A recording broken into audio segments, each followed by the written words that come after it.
noches, amigos. Bienvenidos a la emisión estelar del Comercio TV. Aquí, lo más destacado del día.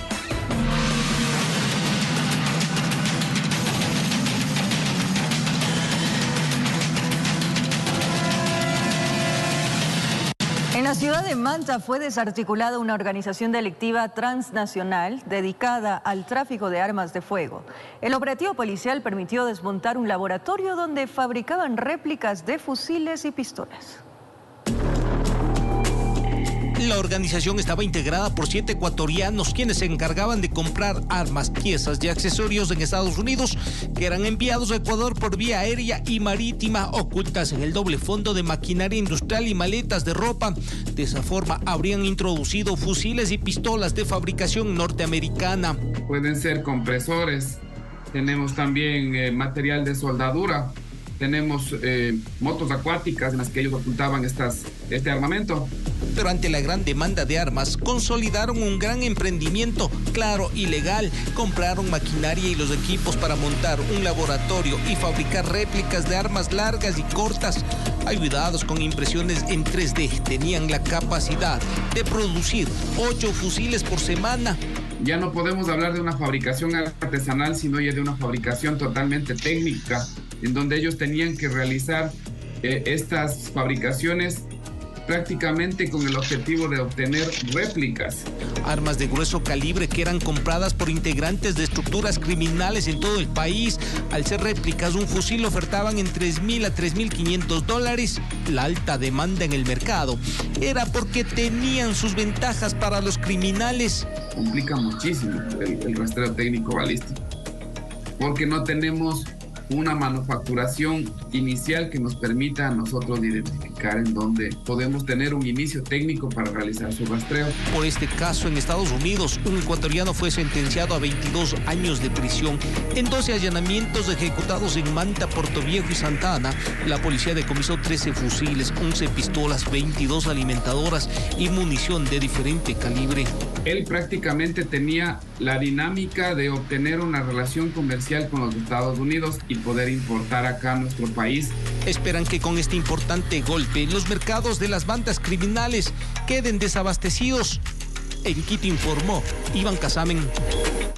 Delincuentes se llevaron electrodomésticos y más objetos de valor de una casa en Llano Grande, al norte de la capital. Una cámara de seguridad captó el accionar de los pillos. Esta sería la tercera vez que roban en el mismo inmueble.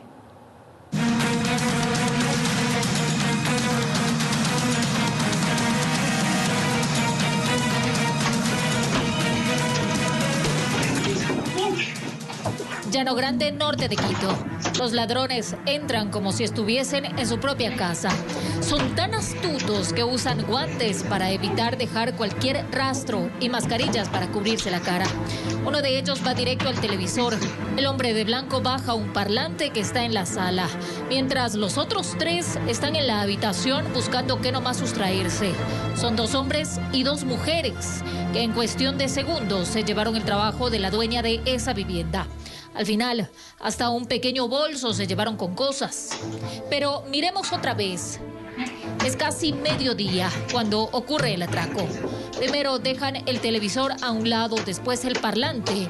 Y en cuestión de segundos, como por arte de magia, hicieron desaparecer las evidencias. Se le llevaron la televisión, el parlante, las joyas, las tarjetas de crédito, eso se lo llevaron. Acudimos al sitio. Hay una cadena al final de la calle para evitar así en algo que se acerquen los ladrones. Están asustados. Eso sí, pues el miedo. Por eso ahora nos echamos candado a las puertas. Por eso ahora ya no fui ni a trabajar por estar aquí, por la casa mismo. No es la primera vez que los visitan los zampones, explican. Ella dijo que no va a poner la denuncia, porque ya ha puesto en los otros robos, pero no han hecho nada los policías, entonces ya no dijo. Ya no pueden dormir tranquilos porque a varias casas han ingresado los delincuentes y hasta testigos de los robos han sido. Le sacaron el celular, le hicieron revolcar ahí. Y nosotros nos quedamos paradas ahí viendo cómo iba el ladrón y llevando el celular. Yo alcé la mano así y nos sacó un cuchillo de ahí tanto. Piden más presencia policial en la zona. Siempre están circulando motos. Debe estar chequeando esto para ver quiénes están, quiénes viven. Informó Marilyn Jaramillo. 3 personas fueron aprehendidas por la Policía Nacional tras una alerta de un supuesto intento de robo bajo la modalidad de El Cambiazo. Esto sucedió en El Quinche. Los sujetos, para escapar de los uniformados, se lanzaron a una quebrada.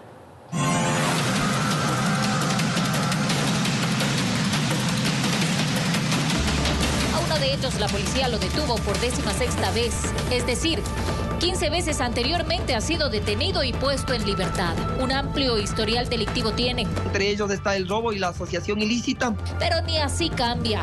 Él es parte de los 3 aprendidos, dice la policía.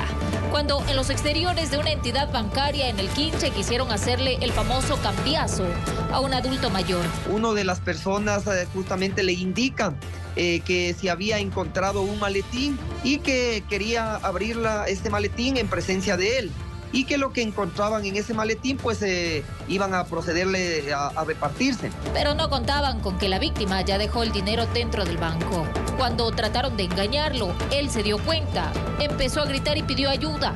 Los sujetos escaparon y, viéndose acorralados, intentaron esconderse, pero no pudieron. Un operativo de localización y captura, dándoles esta localización en una quebrada del sector. Como evidencias, la policía halló un vehículo en el que se movilizaban sin placas, 3 celulares y maletas, cuyo interior se encontraban diferentes fajos, ¿no?, que aparentaban ser dinero en efectivo, pero habían sido recortes de papel periódico. Se presume que hay más integrantes de esta supuesta banda. Las investigaciones determinarán responsabilidades.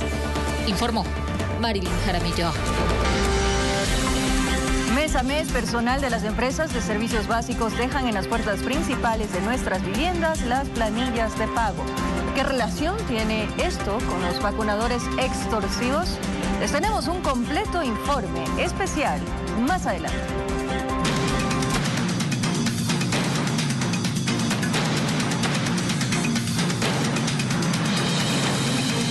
Al norte de Ambato, una retroexcavadora habría sufrido daños en su sistema de frenos y terminó impactándose a un vehículo pequeño. El siniestro de tránsito acabó con la vida del único ocupante del automóvil. De lo que se puede observar en la grabación de la cámara de seguridad, la pala mecánica circulaba por una calle empinada. Al parecer, el operador, cuando buscó bajar la velocidad, los frenos no le respondieron y no logró controlar la máquina. La pala venía sin frenos, venía desde arriba, se la venía que venía a alta velocidad.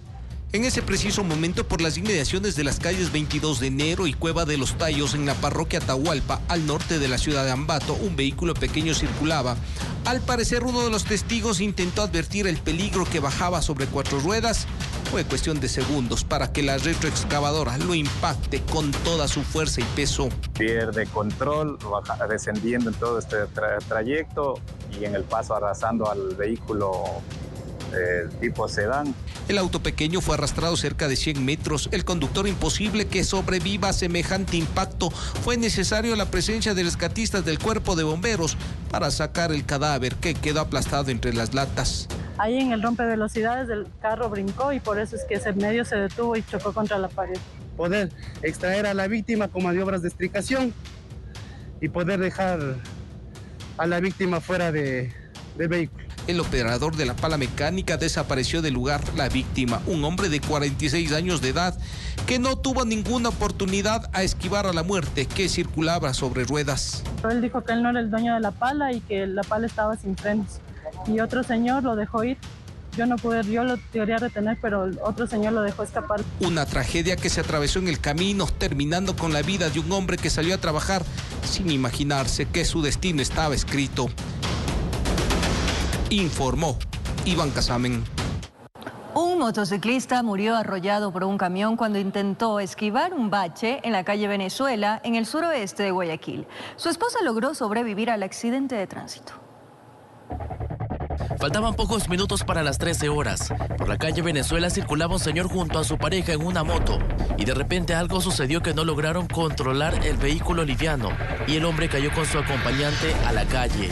Él, lamentablemente, murió arrollado por el camión canasta que pasaba a pocos metros.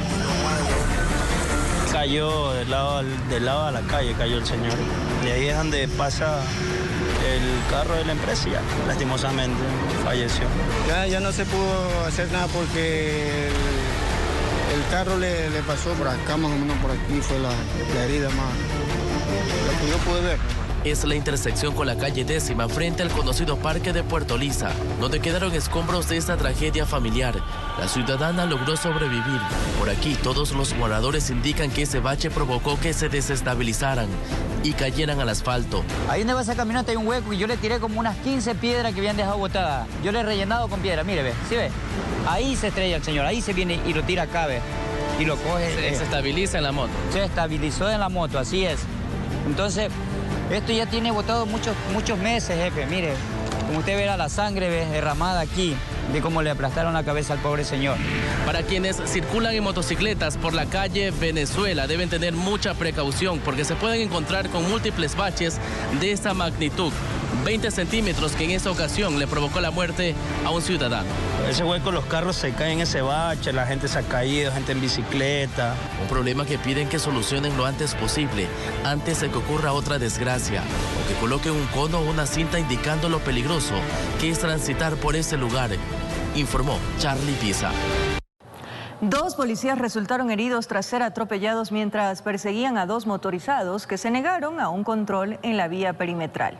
Según uno de los agentes, una furgoneta que estaba parqueada les bloqueó el paso. En lo que va del año se han cometido 4 ataques similares en el distrito Nueva Prosperina.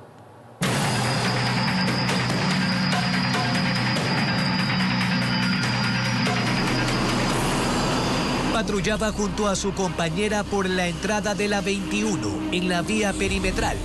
Divisaron que ese es el desafío, servir y proteger a cualquier costo. Con cámara de José Aspiazo, informó Jorge Escobar. Las comparecencias por el juicio político en contra del presidente de la República, Guillermo Lasso, arrancaron con incidentes. Les contamos todos los detalles más adelante. Falleció el policía que fue herido de bala tras acudir a un llamado de auxilio por un robo en el Cantón Buena Fe en la provincia de Los Ríos. El uniformado estaba internado en el Hospital Público de Quevedo.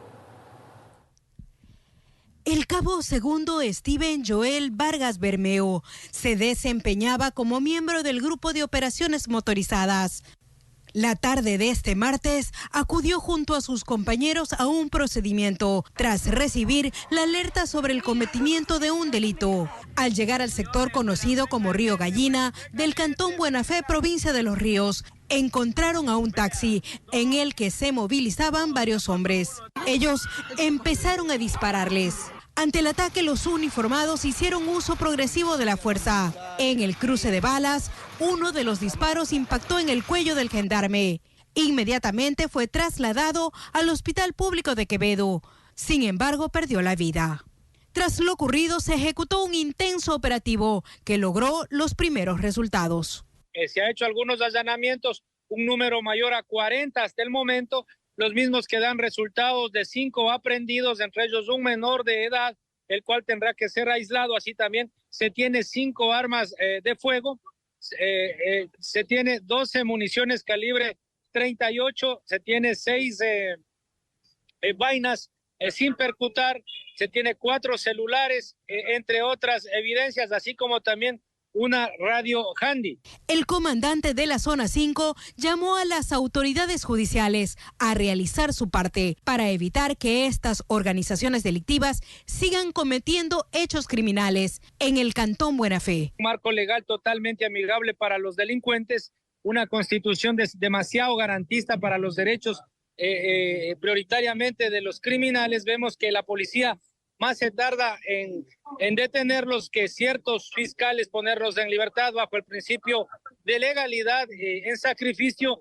de la justicia y la seguridad jurídica. Que por cierto se encuentra en estado de excepción. La institución lamentó la pérdida de su uniformado, el cabo segundo Steven Joel Vargas Bermeo, quien murió en el cumplimiento del juramento realizado al ingresar a la Policía Nacional, servir y proteger. La noche de este martes es velado, informó Maite Morán. El gobierno rechaza la liberación de alias Elvis. Un juez de Quinindé le otorgó medidas sustitutivas a quien sería el presunto cabecilla de un grupo criminal armado. El Consejo de la Judicatura decidió suspender al magistrado. Se trata de alias Elvis, ciudadano colombiano, quien por orden de un juez de Quinindé fue puesto en libertad con medidas sustitutivas. No estuvo ni 24 horas tras las rejas. Indica que el procedimiento eran notificados los defensores públicos 72 horas antes. Según las investigaciones, Elvis sería uno de los responsables de la matanza en el puerto de Esmeraldas, que dejó como saldo 9 acribillados. Además, supuesto cabecilla de un grupo criminal y quien tendría nexos con un grupo irregular armado de Colombia. Desde el Consejo de la Judicatura se decidió suspender por un plazo máximo de 3 meses al juez de la Unidad Judicial Multicompetente, por lo que el servidor no recibirá remuneración alguna. Se instruyó a la Dirección Provincial de Esmeraldas que, respetando los principios de independencia judicial, inicie con el correspondiente procedimiento disciplinario contra el juez. El gobierno, por su parte, rechaza esta clase de decisiones judiciales. No miramos el contexto, pese a que tiene una boleta de detención por porte de armas y que le costó a Fuerzas Armadas y Policía hacer un operativo para poder lograr su captura. Informó Marilyn Jaramillo.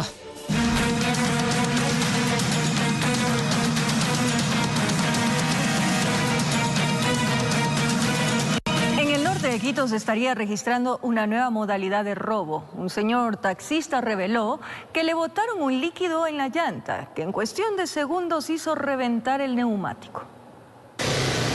Según el relato de Ángel, estaba circulando por el sector de Calderón. 3 personas de sexo masculino le alzaron la mano. Cuando se disponía a detenerse, vio algo extraño en los sujetos y prefirió seguir su camino, pero se dio cuenta que le lanzaron algo. No recorrió ni 10 metros y una de las llantas delanteras explotó. Me lanzan un líquido a la llanta derecha y me explota la llanta. Al ver que explota la llanta, los tipos me siguieron. Al ver el peligro y que los sujetos venían atrás, siguió su camino con el tubo bajo hasta encontrar un lugar seguro. Según el afectado, se trataría de una nueva modalidad de robo, un líquido con capacidad de explotar neumáticos. Tuve que avanzar hasta ponerme un recaudo, avancé casi 1 kilómetro, se dañó la llanta, el aro se dañó.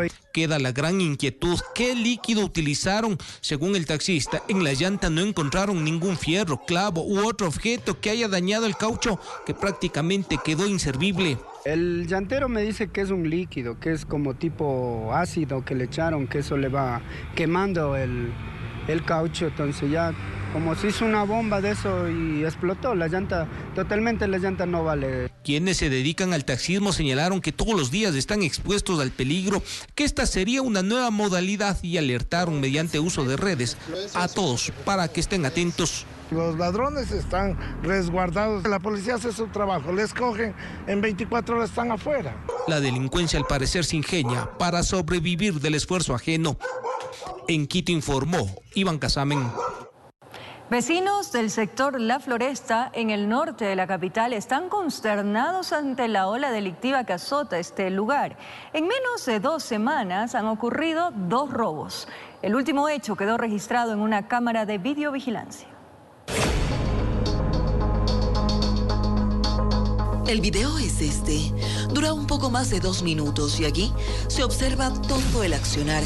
Mire bien a este vehículo sin placas y aparentemente color gris que está estacionado.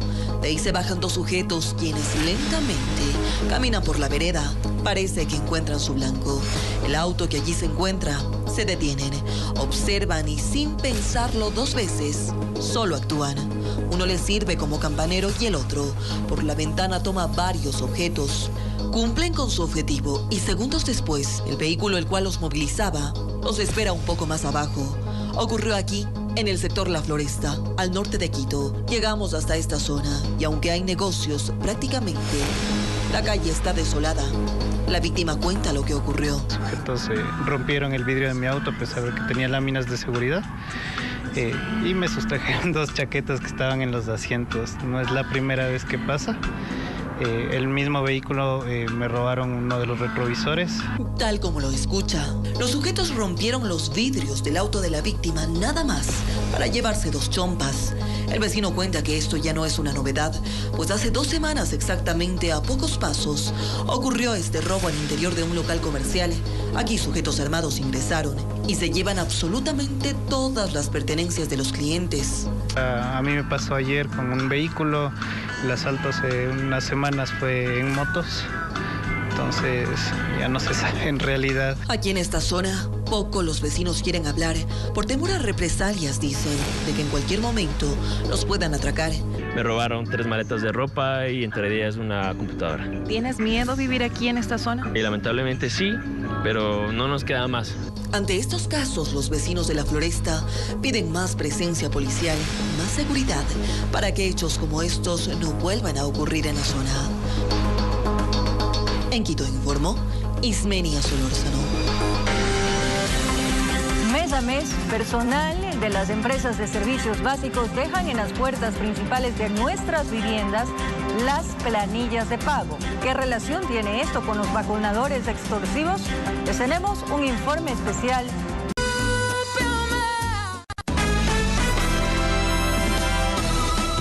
Como lo anunciamos, mes a mes, personal de las empresas de servicios básicos dejan en las puertas principales de nuestras viviendas las planillas de pago. ¿Qué relación tiene esto con los vacunadores extorsivos? Les explicamos en el siguiente informe especial. Janina ejercía su profesión de médico con normalidad hasta que empezó a recibir llamadas extorsivas. En la cual pues mencionaba de que yo tenía que dar una suma de dinero, ¿ok? Mensualmente.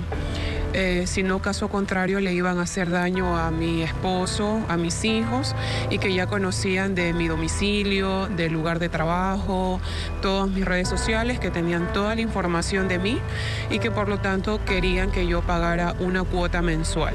¿De cuánto era la cuota? $400. Por el acoso de las organizaciones delictivas, su vida tranquila se convirtió en un caos, tanto que llegó a necesitar ayuda psiquiátrica. Estuve con medicina por algunos meses porque caí en un estado de depresión, de ansiedad, de paranoia más que nada. Janina y su familia abandonaron la provincia en la que residían, huyendo de los extorsionadores. Me seguían enviando mensajes a mí y siempre se metían primero con la parte profesional, como que dígame, quiero una consulta, necesito que me atendieran, pero a la larga eran estas personas que trataban de intimidarme a mí y a mi familia. Siente que no tuvo respaldo por parte de las autoridades. En fiscalía lo único que me dijo el agente y por vía telefónica me dijo que estos casos son muy comunes y que yo era una más de la lista. O sea, que yo misma más o menos tomara las medidas de precaución. Pero ¿cómo hacen los vacunadores extorsivos para conseguir nuestros datos personales con tanta facilidad? Sorpréndase, las empresas de servicios básicos se lo facilitan. ¿Cómo? Dejando en las puertas de nuestros hogares las facturas, que pueden ser leídas y robadas por cualquiera. En estos documentos constan, además de sus nombres y lugar de residencia, su número de cédula, su celular y su cuenta de mail. Pero ¿por qué es necesario que se divulgue esta información confidencial para cobrar las planillas? Porque son documentos validados por el SRI, son documentos homologados, en el cual toda esta data debe estar en el documento así aprobado. Como correo electrónico, como celular, cédula, tal como indica, porque es un documento tributariamente hablando validado ya por el ente SRI. ¿Saben que esta información la pueden utilizar los vacunadores extorsivos? Así es, correcto. Sobre aquello se están tomando correctivos o actualizaciones para ver de qué forma podemos nosotros mejorar esta situación. El problema es que con estos datos se puede encontrar en Internet más detalles sobre usted, como información personal, profesional y financiera. Y es así como los antisociales perfilan a sus víctimas. Empecemos a autoprotegernos. En este caso, la recomendación es requerir a la empresa pública que solo nos haga llegar la planilla a nuestro correo electrónico, evitando las facturas físicas a domicilio. Y informó Maite Morán. Según la Agencia Metropolitana de Tránsito, las sanciones por circular sin placas en Quito se incrementaron en el 2023. Esta cifra preocupa a los expertos en seguridad, pues aseguran que la mayor parte de delitos se cometen en vehículos sin identificación o documentación adulterada. ¿Cómo atacar esta problemática? ¿Es necesario endurecer la normativa? En la siguiente nota les contamos. Las calles de Ecuador están repletas de vehículos sin placas y en medio de una creciente ola de inseguridad, expertos creen imprescindible identificar a autos y motocicletas. Las autoridades realmente deben reconocer claramente cuáles son los vehículos que cometen infracciones y que cometen delitos. Yo creo que en esa línea hay que avanzar, no solamente por violencia y delincuencia, sino por control en el tránsito. En Quito, por ejemplo, las sanciones por circular sin placas se han incrementado de manera significativa. En lo que va del año de enero, febrero, marzo, tenemos registrados hasta el momento 750 citaciones a conductores que no han portado las placas. Ante esta problemática, la Agencia Metropolitana de Tránsito ha tomado la decisión de fortalecer los operativos en las zonas conflictivas de la capital. Nos mantenemos realizando estos controles no solamente en las vías principales, sino que se programan operativos también con Policía Nacional por lugares donde Policía Nacional ha identificado delincuencia. Colombia se enfrenta a la misma problemática de inseguridad que Ecuador y hace algunos años lograron reducir los indicadores gracias al fortalecimiento de los controles viales. Sacamos una medida en donde todos los motociclistas, absolutamente todos, incluido el pasajero, si no pasajero, debería llevar un chaleco con el número de la placa suficientemente grande. Y el número de la placa debería ir en esa chamarra, pero también en el casco. Cuando se debate el tema de seguridad en Ecuador, se habla mucho de competencias y capacidades administrativas. Especialistas señalan que con esta propuesta ya no será tan fácil evadir responsabilidades en el combate contra la criminalidad. Informó Álvaro Terán. La mayoría de las operadoras de transporte público de Quito han accedido al incremento de pasajes a 35 centavos de dólar. Mientras tanto, concejales cuestionan el cumplimiento y la fiscalización de los parámetros de calidad que deben cumplir las unidades para actualizar su tarifa. Actualmente ya son 60 operadoras de transporte público que en Quito han alcanzado el incremento de la tarifa del pasaje de 25 a 35 centavos de dólar y restarían únicamente 5 operadoras que estarían en el proceso de cumplir los 21 parámetros de calidad para mejorar el servicio que exige la ordenanza. Sin embargo, la ciudadanía no percibe cambio alguno. No nos dan un buen servicio, a pesar que subieron el pasaje, no nos dan un buen servicio. Roban mucho las carteras, roban los celulares.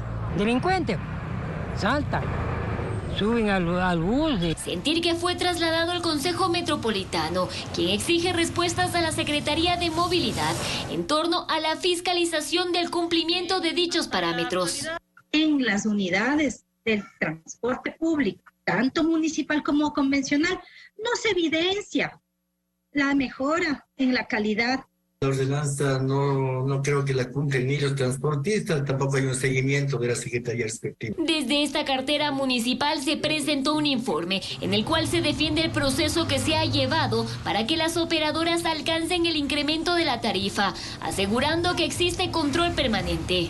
Nosotros levantamos aproximadamente 80 informes mensuales en la Secretaría de la revisión que se hace de los parámetros y de la calidad del servicio. Ante ello se cuestionó cuántos de estos procesos en marcha han desembocado en la revocatoria de los permisos de operación. En el año deben tener 3 faltas del mismo tipo para que puedan incurrir en la revocatoria del contrato de operación. En este sentido, no tenemos revocatorias de contratos de operación en marcha. Esto dejó con más dudas que certezas a los ediles, para quienes incluso la última operadora ASO Metrovip, que incrementó el valor del pasaje en la ruta Chillogallo-Cumbayá, sería un valor excesivo y que ha generado protestas ciudadanas. Y el pasaje vale 25 centavos. Que eso para una familia de escasos recursos económicos representa mucho dinero. A lo que la titular de esta secretaría, Giselle Paredes, indicó que se ha cumplido lo establecido en la ordenanza. Los informes están sustentados en el manual y están sustentados en el periodo de tiempo en el cual la operadora fue sometida a la evaluación.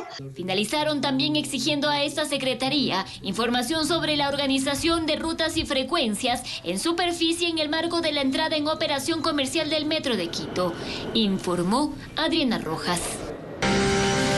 Más adelante, las comparecencias por el juicio político en contra del presidente de la República, Guillermo Lasso, arrancaron con incidentes. Les contamos todos los detalles aquí en el...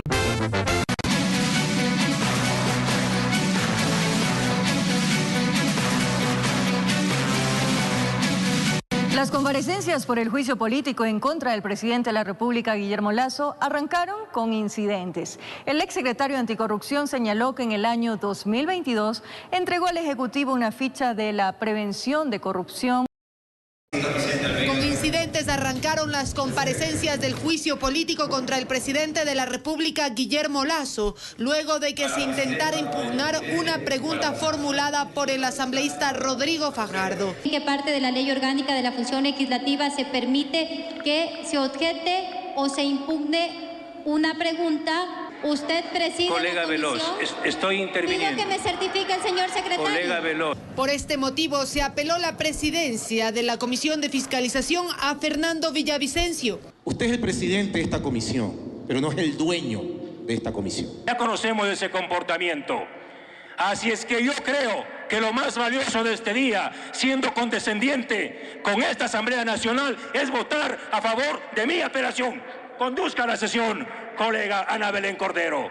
De los 4 convocados para la jornada del martes asistieron solo 2, entre ellos Luis Verde Soto, exsecretario anticorrupción, quien informó que en el año 2022 presentó fichas de prevención de corrupción, entre ellas de Flopec, con 20 observaciones. Discrecionalidad en la contratación con el uso de la figura del giro específico de negocio, por ejemplo, en la contratación de fletes de derivados de petróleo. Ante ello, el abogado del presidente, Guillermo Lasso, solicitó ciertas precisiones. Le pregunto si es que alguna de esas fichas de prevención de corrupción que entregó al presidente de la República se refería al contrato suscrito entre Flopec y Amazonas Tankers Pool, que es materia del delito de peculado que se está imputando al presidente. Es obvio, yo leí la ficha entera y en ningún caso hay una referencia precisa a ningún contrato. Son fichas de prevención de corrupción, no son fichas sobre actos de corrupción que puedan haber sido detectados. El segundo en comparecer fue el exsecretario jurídico de Presidencia, Fabián Pozo. Al presidente Guillermo Lasso injustamente se le acusa de peculado en Flopec por un contrato firmado en el año 2018 bajo otra presidencia, renovado en 2020 bajo otra presidencia, que su propio gobierno denunció, sobre el que aplicó correcciones conforme los informes de la Contraloría en el año 2020 y generó utilidades de más de 180 millones de dólares en una empresa que venía generando pérdidas. Informó Valeria Navarro. El actual CPCCS recibió a los consejeros electos de este mismo organismo, quienes deberán posesionarse el próximo 14 de mayo. Esta reunión fue calificada como de transición. En la misma se acordaron 11 puntos a tratar en el periodo restante. Presentes en el pleno de la institución estuvieron varias de las autoridades del actual Consejo de Participación Ciudadana y Control Social, asesores de cada funcionario, así como de los consejeros electos. Hoy lo que hemos hecho es marcar la hoja de ruta. Ya tenemos un avance. El día jueves de esta semana estamos iniciando con una primera área que es la que se va a trabajar. Transición que constará de 11 puntos. El último de esos relacionado a los procesos de designación de autoridades. Estamos contrarreloj queriendo impulsar algunos otros procesos de designación que tenemos que dejarlos poniéndolos al concurso, o sea, abriéndolos para que la ciudadanía se postule y puedan avanzar. Si bien los consejeros entrantes están conformes con este proceso de transición, aseguran que todo debe revisarse nuevamente. Ellos son los consejeros en este momento, nosotros estamos a partir del 14 de mayo, habría que verificar los estados, si no ha sido viciado, si está de buena manera, si se ha llevado de una manera responsable, y si es así, tiene que continuar. continuar, por supuesto que sí. Si es que no, tendríamos que verlo en pleno y tomar las medidas adecuadas. Entre los procesos que se mantienen en marcha están para la designación del Contralor, Consejo Nacional Electoral y Tribunal Contencioso Electoral. Informó Javier Rosero. Más adelante en las noticias del mundo, el colapso de un edificio de parqueadero.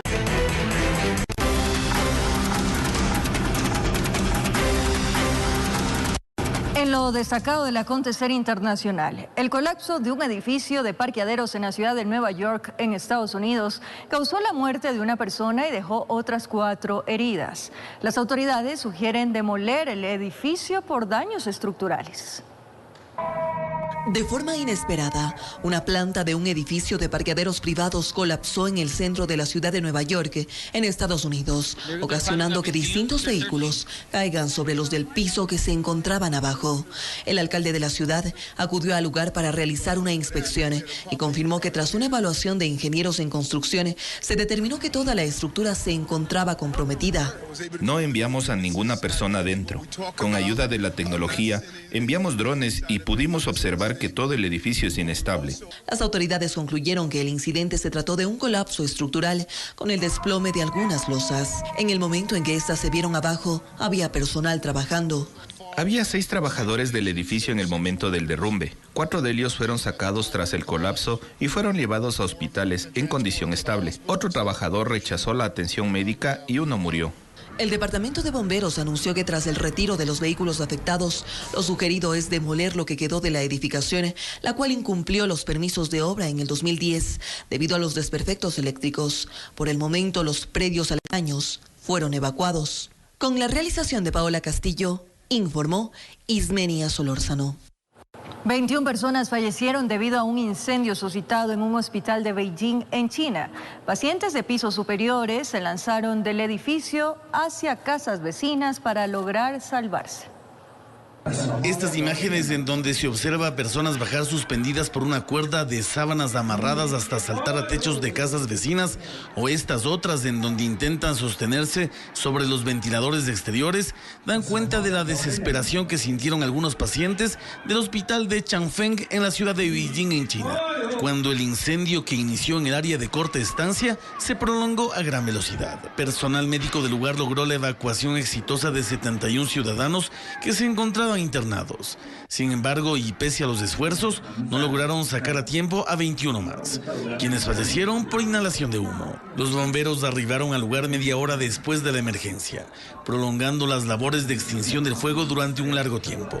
Unidades móviles de emergencia acudieron al punto para transportar a los pacientes a diferentes casas de salud. El Estado inició una investigación para conocer las razones del incendio en la casa de salud, que se encontraba ocupada en un 85%. Con realización de Paola Castillo.